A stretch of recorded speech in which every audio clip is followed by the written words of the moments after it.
Hello, hello, hello. Welcome back to the live session, not one of the Beyond the Boundary lives, but this is a special segment, the news segment of our live on Women's Cricket Zone platforms. There's a lot happening in the women's cricket world in the past week.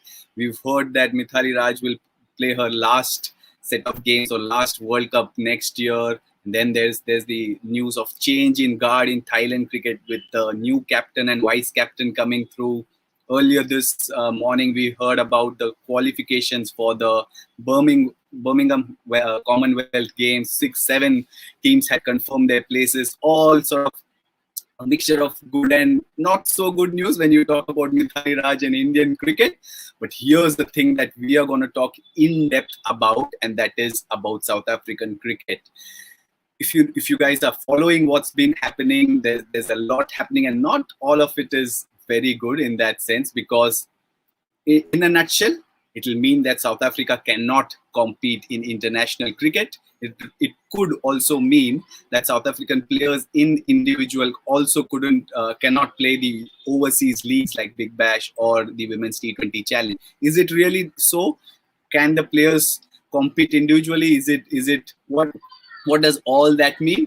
We'll talk about that. I have with me Natalie Germanos from South Africa, who will kind of dissect every bit of it. Welcome, Natalie, on our show. Hope all's well with you back in South Africa. Thanks very much. Fortunately, all is well. Thanks so much for having me on. I would like to also just say to everybody in India, our thoughts are with you. I know things are really tough at the moment with what's happening with COVID-19. So thoughts and prayers with everybody there, and hoping that you get on the right side of everything that's going on there now. Very grim circumstances as far as the COVID-19 situation in the country is concerned. But let's come to South African cricket. It's not looking good. For the Section 13(5) of the Sports Act was invoked by Nathi Mathetwa, the sports minister, last week, which essentially de-recognizes Cricket South Africa and their authority to run the sport in the country. Natalie, you can tell us more about what that means, because Mathetwa's action means something, and what does that mean to all of us who love South Africa cricket, given that they are in the ascendancy? Yeah, it was. Friday was a really tough day, I think, for South African cricket in so many ways. We knew it was coming. It just felt like it was always kind of coming to the stage, because unfortunately, within Cricket South Africa, the interim board and the Members' Council just could not come to an agreement. Even after we heard from the Members' Council that they were going to be signing the new MOI, they had a special GM, and it didn't really make a difference in the end, because that SGM didn't go very well at all. That was just over a week ago on a weekend, and unfortunately they voted not to adopt the new MOI. We all thought that was maybe the end of it, and they said no, that's not going to happen. So the sports minister eventually came and said, I'm stepping in and I'm going to exercise my powers under the Sports Act in South Africa, which is actually an amended act, by the way. It wasn't originally there when we first adopted the new Sports Act in the early 90s. This has been amended in the early 2000s to allow the sports minister to have the possibility of stepping in when need be. And he felt that he had been through everything that he could, taking all the steps that he could over the last year or so to try and resolve the problems at Cricket South Africa. He'd been through SASCOC, which is our Olympic body, and unfortunately it just felt like they were just never getting anywhere. And the sports minister, Nathi Mathetwa, said, it's now time for me to step in. I'm exercising my powers under Section 13(5), and it's going to mean that I am now going to start de-recognizing Cricket South Africa. And that is devastating for so many reasons. The national teams not being able to complete, job losses, etc. Everything. It means chaos, basically, within South African cricket. And it was a very, very sad day to experience it. And the fear that this is now real, this is happening. We're going to be going through this. And he said he's going to gazette it as soon as possible. He wasn't going to waste any time either. So it was dire situation on Friday, a very, very sad day for South African cricket. Yeah, for those who have been following cricket all over the globe from last 1 or 2 years will be very aware of what's happening around the restructuring of Cricket South Africa. Graham Smith stepped in. There was a change in the men's setup as well. But the recent problem that we are talking about almost started back in October, November last year, when the government asked the South African Sports Confederation and Olympic Committee to step in to take care of the affairs. So, Natalie, what does that intervention mean? I mean, was it in a positive sense that the government wanted an intervention, but not the government intervention which would spell trouble for South Africa at the ICC, or was it something else? Well, that's how it works in South Africa, is that Cricket South Africa answers to SASCOC, which is our South African Olympic Committee. Even though it's not an Olympic sport, obviously, well, not yet anyway, that might change obviously in the near future, but even though it's not an Olympic sport, Cricket South Africa answers to SASCOC. So when there is problems within Cricket South Africa, they have to answer firstly to SASCOC, then they only answer to the minister after that. And obviously SASCOC falls under the sports minister, which is the sports minister for arts and culture as well, by the way. And he basically had stepped in and said, this was initially around the Fundutsi report, which was the report that was into the South African affairs a couple of years before that, and the fact that Cricket South Africa still had not released it, and it had gone on for such a long time. There was a lot of fights about releasing it, and that forensic report eventually was released, but that took intervention from SASCOC and ultimately the minister after that, because SASCOC had come in and said, tried to do some investigating, obviously asking questions, interviewing people, etc., and felt they couldn't come to a resolution. So they handed it back to the minister. That then the minister stepped in and said, all right, now it's time. And eventually the Fundutsi report was released. Initially, it was a short and abbreviated version, but eventually we got the full report. And there's still actually, that's even still ongoing. We had some recent results from that Fundutsi report where a few things were resolved out of court and they all came to separate agreements. But that was with that initially. And now it's actually got to do with the new MOI. And that was about the new board, because the minister had instilled the interim board, which is currently still in place at the moment, probably not for much longer, but they were instilled at the end of last year by the minister himself. And that interim board has been working to try and resolve problems within Cricket South Africa, but unfortunately they've been at loggerheads with the Members' Council, which is where we found ourselves on Friday. It had gotten to a stage where they couldn't come to an agreement and signing that new MOI, unfortunately.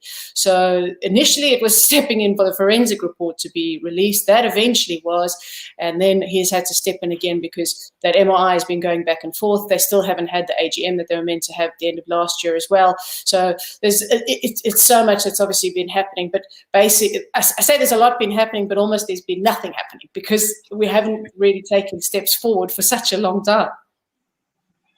True, and these are quite unusual things that we see in the sport, because the administration has to be in place for the teams to succeed. But here's the thing, that everybody of you who are watching us, joining us, if you have any questions, of course we'll take it towards the end. But the part that we all love, will South Africa be allowed to play? Because that's eventually what we are looking at, because this move would probably be a full stop or at least a semicolon as far as the as far as South Africa's participation in international cricket is concerned. Remember, they're going through a very good phase in international cricket. They toured India last month, beat India in ODIs as well as T20. It's not really an easy thing to do. And they go back and it's all this kind of a mess. So, Natalie, what's the first point here is that South Africa will not be allowed to compete in ICC tournaments, isn't it? But what about the players individually? Well, if obviously the Section 13.5 goes through, if it gets gazetted, in other words, they do legally de-recognize Cricket South Africa, which we've been told it would have been gazetted by Friday, unless, of course, there's been intervention from Cricket South Africa's side, and then the minister is then happy about that, obviously. That's the whole thing. If this had been legal and Cricket South Africa was now no longer recognized, no longer funded as well, by the way, by the government, it would mean they get no funds either, which is obviously an issue with Cricket South Africa, because currently funding is tough. And it would also mean they probably lose all their sponsors too. So going forward, it's almost impossible to do anything as a board. And then it would be up to the ICC as to what they would then do, because would they construe this as government interference? Because the ICC does not allow for government interference. Now, I know Nathi Mthethwa, our sports minister, has been constantly in contact with the ICC. Any move he's been making, he's been talking to them and letting them know why he's doing this, what he's doing, and he's kept a good communication up with them. We obviously don't know for a fact that the ICC would then ban South Africa from competing. That would obviously be something that they would need to discuss, and they'd have to say whether or not this is real government interference, because as the ICC has previously said, not all government action is government interference and warrants a ban. So we would have had to obviously wait from that point of view, and it's highly likely that it would mean a ban by the ICC. We don't know for sure, but it's highly likely, which means no competing in the men's T20 World Cup at the end of the year, no competing possibly in the women's 50 over World Cup next year, which is obviously, it's not far away, even though people might say, I'm sure they'll get a resolution by then, but if the ban was in place, you don't know how long you are actually banned for. So that's the concerns, obviously. And from the players' point of view, it means losing contracts with Cricket South Africa, obviously losing salaries. That would be an issue for a lot of players, in particular for the women, because it's very difficult for them to make ends meet when they're not getting the contracts that they have from Cricket South Africa. So mean very tough situations for the players, very, very stressful. I'm sure I can only imagine the stress that they must have gone through over the last few months when they're trying to also display their best on the field. So with everything going on behind the scenes, for them to put their best foot forward on the field in the last few months, it's a phenomenal effort, because there would have been so much pressure on them to perform because the spotlight is on them at the time. And they did it. The women's team did it amazingly well. They were absolutely brilliant. So for them to come through this like that is incredible. But a ban for South Africa would be absolutely dire from the players' point of view. True, and South Africa need not look too far across, because Zimbabwe faced some similar consequences last year. They were withdrawn from the T20 World Cup qualifiers in 2019, which meant that Namibia competed and Zimbabwe were essentially out of international cricket. But let's talk a bit more about the players, because you rightly mentioned the contracts will be very, they'll be probably vague, and who better than, or who else than Lara Goodall, who's earned her maiden contract this season. So it could all be mushy in that sense, but there's no clarity, I know. But what do you think? Will players individually be allowed to participate in leagues? Because as things stand now, there's the Women's T20 Challenge at the end of next month, which should go ahead if the IPL, the men's IPL, goes ahead to the end. So will BCCI be allowed to pick players from there? What does that mean on that front? Look, I think it's been a bit of a grey area, and I know quite a few people were asking that question actually, because even from the men's point of view, would it mean that they would have to come back? Would they have to leave the IPL, etc.? I don't know. I think it's quite a grey area, because the question then would be, what powers would SASCOC maybe try and enforce? Would they want to pull the players out and then not allow them to have the release, which you have to get the release initially from your board?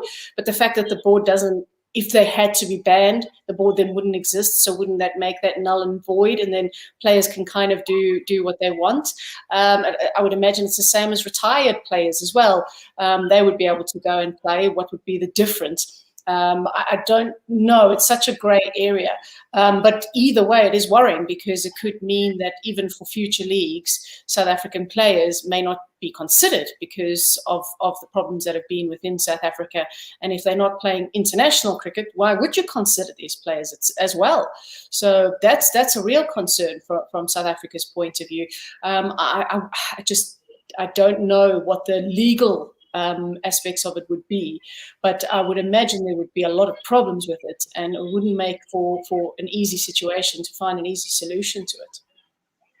Right, and players not allowed to play is as good as not being allowed to do their jobs, which is what Graham Smith said last, I think it was a day before, that as close to 1,000 jobs at stake. That's what he said. And when a director of an organization says so, the intensity of the problem is very large.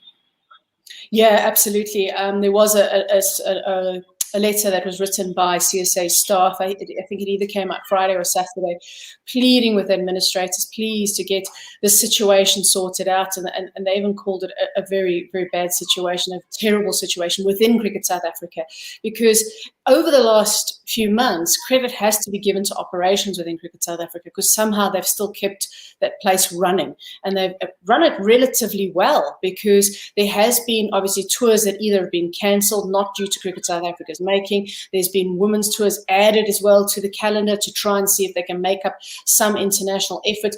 Obviously, even the biosecure bubble, that's tough. That is not easy to organize. It's very, very stressful. It obviously costs a lot of money. It takes a big man effort as well. So from a point of view of operations, they've done an incredible job to basically keep that place running, and under severe stress and severe strain through all of this. So now you're facing a situation where these people, after all of that, might end up losing their jobs. And it stems down as well. It goes all the way to provinces as well. It's not just within Cricket South Africa. It will eventually filter down to provinces, more than likely because of the loss of sponsorships, those type of things. You're going to have so much less money, and any money that Cricket South Africa gives to the individual provinces as well, that won't be there. So how do the provinces cope when we know the situation at the moment? The environment, financial environment around the world is very unhealthy right now and very difficult to deal with. So it would result in serious job losses. Obviously, and there's people that, as I say, have been doing their job and doing an amazing job of it as well. But unfortunately, that's beyond their control. So I can only imagine what they've been through over this last few months. And it's come to a head, obviously, on Friday, with the minister saying that he would start stepping in. The minister, for all those who are watching, just a small recap. Nati Matetwa, the sports minister from South Africa, invoked the Section 13 last week, which de-recognizes Cricket South Africa, but they had to get it into the Gazette, which was to happen the coming Friday for everything to kind of cease. Like, South Africa are still in position to, still in authority of cricket in South Africa, but that is still Friday. But there's as rays of sunlight on a gloomy day. There's this news that came in this morning that the members' council and the interim board have kind of agreed on the new memorandum of incorporation. Is that the good news that CSA would do with at this moment, Natalie? Well, and I must say, when I read the press release, which, by the way, our time came through at 11:30 at night.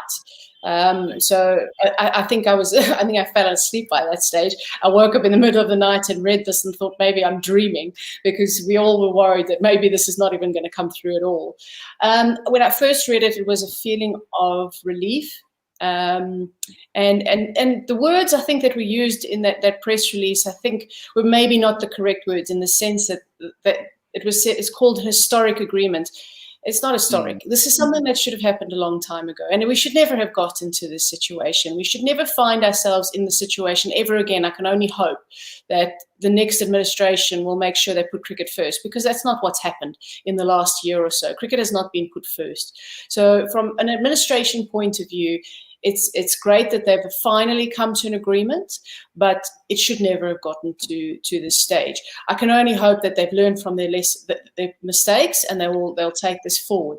But it's not over 100% yet. I know a lot of people are saying on Twitter, well, we've averted the crisis, etc. At first, this MOI has to come through, and they're saying it's going to come through in the next 48 hours. There's obviously a few things that need to be ironed out. Red tape, probably some legal issues, etc., and making sure that everything is actually above board and right. And then obviously it's up to the minister, our sports minister, to say yay or nay, and whether or not he's going to pull the Section 13.5 and not have it gazetted, obviously. So that's another thing. He's given them a little bit of time to get this sorted out, and by the sounds of things, there was a very long meeting yesterday where finally the members' council and the interim board sat down and had a chat, and by the sounds of it, they've come to an agreement. We don't know the details yet, by the way, of the MOI that they have signed. They said it will be done once it has actually gone through and it's official. then they'll let us know what the details of the MOI is. I imagine that a lot of it will be around the independence, number of independents, will the chair be independent, all of those things, which is basically, that's been the fight, is how many independents do we need for the board, and will the chair be independent as well? So we wait and see what the MOI says officially, and hopefully it'll be a smoother and a bit easier week. Smoother and easier week is what we all hope for, because as we said, is this the good news that we need? Is this the good news that the players need, given that the Women's T20 Challenge, as things stand right now, could be held next month at around this time? All right, that was a good succinct discussion with Natalie, and I hope everybody of you who's joined us could get a sense of what's happening in cricket in South Africa. Do we have any questions, or what's it like? Yes, there is one. Karan Kulkarni, he asks us, what will the government interference mean for women's cricket in terms of funding and sponsors? Because we saw the captains, in fact, this is quite unusual, the captains of all the national sides in Dane van Niekerk, Dean Elgar and Themba Bavuma apologizing to the sponsors and fans last week. So what does that mean in that sense, Natalie? Yeah, the SACA, our players' body, had sent out a letter, and it, as you say, was signed by the national captains. And they were basically apologising to sponsors, to fans as well, about what is happening within Cricket South Africa, and almost apologising on behalf of the administrators. Now, I think there's an argument as to whether or not this was the right thing to do or not. I certainly don't think that they have any blame in this at all. It's got nothing to do with the players. They have done nothing wrong. Whether or not they needed to put out a letter like that is maybe debatable. But there is a real concern when it comes to sponsors, because that is a major part of ensuring the health of cricket. And in particular from a women's point of view, because it has been going so well over the last little while. They've done so well with their major sponsor, Momentum, and they've been with them for a long time. They've been loyal for a long time. And Momentum pulled a lot of their sponsorship from the men's team after everything that happened last year with Cricket South Africa. So we hope that the sponsors will just show, I want to say faith, but they shouldn't really have to, because obviously this is, again, got nothing to do with them and it's not their fault. They've waded through a lot of troubled times with Cricket South Africa and stayed firm. So we're hoping that obviously that the performances of the women's team will mean that those sponsors will stay on board. It's a major part of keeping this team going. It's a major part of the future plans of Cricket South Africa as well, in getting contracts for the domestic players, which is something that they've been talking about and seriously putting forward. So we're hoping that it will mean the sponsors will just hold back and just hold on a little bit longer, because we know the team deserves it, and it is a major part of it. So we wait and see what there might be press releases from those sponsors after all of this is completed. I'm sure they're waiting for it all to be completed, because there's no point actually saying anything just yet. And once it's all completed, hopefully that means the sponsors will stay on board. Yeah, and there's very little sentiment observed when it comes to money business. Here's another one. How will it affect the home T20 World Cup in 2023? Asks Karan again. So they are slated to host the T20 World Cup, the next edition, which was originally in 22, postponed to 23. I know it's a long time. You sense anything going awry in that sense? Well, I think in a way the slight delay of the World Cup is maybe a blessing for Cricket South Africa, in that it can give them a chance to actually get things moving, because they need to get to a point where they start getting the organising committee together. They need to start making sure that they can actually put good concrete plans forward, which allows them to obviously get sponsors for it and get everybody else involved, etc. It's a long way still to go. I'm hoping that they can get the house in order as soon as possible and get onto that as quickly as possible. Again, there's been no word on them deciding not to host. They've never actually said, no, this is not something that they want to do. So hopefully it'll mean that World Cup will be coming to South Africa. They've obviously got a lot to follow after what Australia put up last year, which was an absolutely phenomenal effort. There's no doubt that they've got big shoes to fill, but I'm hoping they put 100% behind it, because we need to see it in the big stadiums. The final, for example, should be at the Wanderers. The semi-finals maybe at Newlands. Those are the type of stadiums and the type of things that we should be looking forward to, hopefully, with 2023.